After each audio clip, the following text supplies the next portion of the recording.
What is up here, YouTube? Jigsaw0097 here today.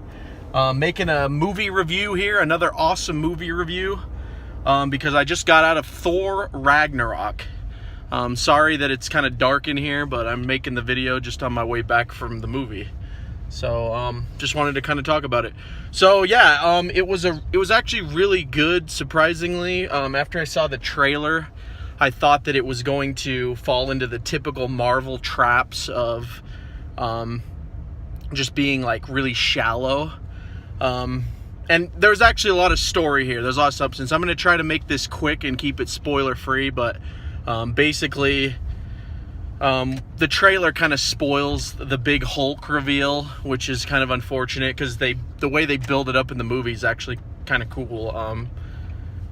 You don't really know it's the Hulk if you hadn't watched the trailer. So, but yeah, it still does suffer from a lot of the Marvel problems, however. As you guys know, I'm a big Spider-Man fan, but I was not a fan of Spider-Man Homecoming, just because of the way that Marvel handled their best character. And I feel like this kind of movie, just to be clear, the Thor type of movie, you know, Thor and like Guardians of the Galaxy, this is more Marvel style, because a lot of the things that they did in this movie actually worked, and it's the same kind of stuff that they tried to do with Spider-Man Homecoming, and it just didn't work. So the humor is all there. Some of it's really forced, some of it's just stupid. And one of my biggest gripes of Marvel, as I've said before, is that I don't really like how they treat everything like it's a joke. Because there's some really cool like characters in Marvel and like, you know, really good moral stories that can be told, but Marvel just treats everything like it's a joke, basically. And you can just see that Disney's agenda is like littered throughout these movies now, of them trying to make it PC. You know, you got a lot of PC things. Like in this movie, there was a brief scene where it like basically implied feminism, and then there was another scene where they're talking about slaves, and Jeff Goldblum's character is like, I don't like the word slave. So you could just see the like agenda here. You know, Spider-Man had the whole slaves built by slaves Washington Monument scene. So that's something I really don't like about these Marvel movies, is this Disney agenda that they keep cramming into the movies. They really serve no narrative purpose either. So that really takes you out of it. Luckily, in this movie, it really was to a minimum. It was just really those two things I just said, and neither of them were really like egregious. Not to the point of Spider-Man. And the biggest reason is because I think that the character of like Thor, it's kind of like watching Star Wars. That was what this movie reminded me of. You know, it was really fantasy, sci-fi driven, and kind of like Guardians of the Galaxy. You know, Marvel style really works for this kind of film. So there's that.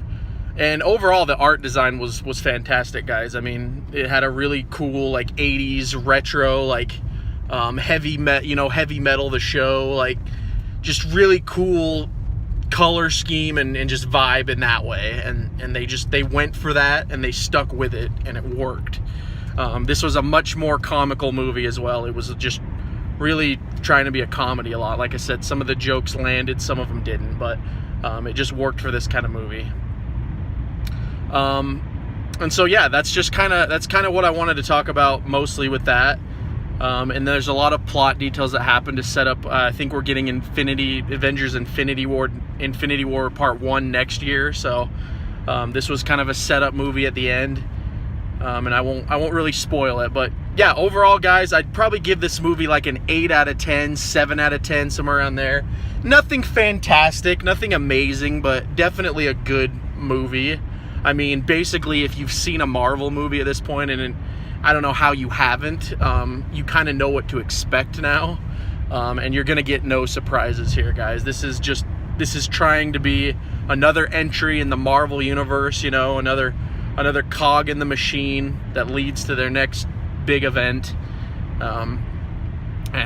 But as far as that goes, it was very well done, and because it's got Thor and the Hulk and, you know, familiar characters, it was much more relatable for me personally than, like, say, Guardians of the Galaxy, because these are characters that I like more, I guess. So So yeah, and another thing I want to talk about, this is a very long movie. I think it's running at over 2.5 hours. I'd have to be sure on that, but it did just go by really fast. So that's something it has for. There's never really a dull moment in this movie. And it's amazing that they could cram that much action into 2.5 hours. Lots of things happen. So yeah, I'm gonna stick with that. About a 7/8 out of 10, depending on how you'd think. I'd probably gear more towards like the 7 out of 10, just because Marvel movies are starting to get a little exhausting for me, and they don't really bring anything new to the table anymore. And so really superhero movies in general, the one that really brought a lot of life for me was Wonder Woman, just because it went back to the core of what a superhero movie is to me, telling a really good story with like a lot of moral background. And Marvel just treats their franchises like jokes now. I just have to say that, because I just don't think they take a lot of this seriously anymore. I know they're fans and they love doing it, but I feel like Kevin Feige is just like a kid with a toy box, and they've given him the keys to the Marvel universe, and he just like doesn't know how to handle it sometimes. And so, I mean, it is what it is at this point. You know, you either accept what it is or you don't watch them. I'm totally cool with that. I was very disappointed with Spider-Man, so now I'm just kind of like no hype anymore for these movies. I'm just gonna kind of watch them as is, and just, you know, grade them as I see them, I guess. But yeah, I would say it's worth a watch. As far as the theater, I went tonight and I paid like $10. I don't know if it's worth that much. Friends at work wanted to go, so I just went with them. But I don't know if it's worth $10, but it's definitely worth a watch if you got to wait for Blu-ray.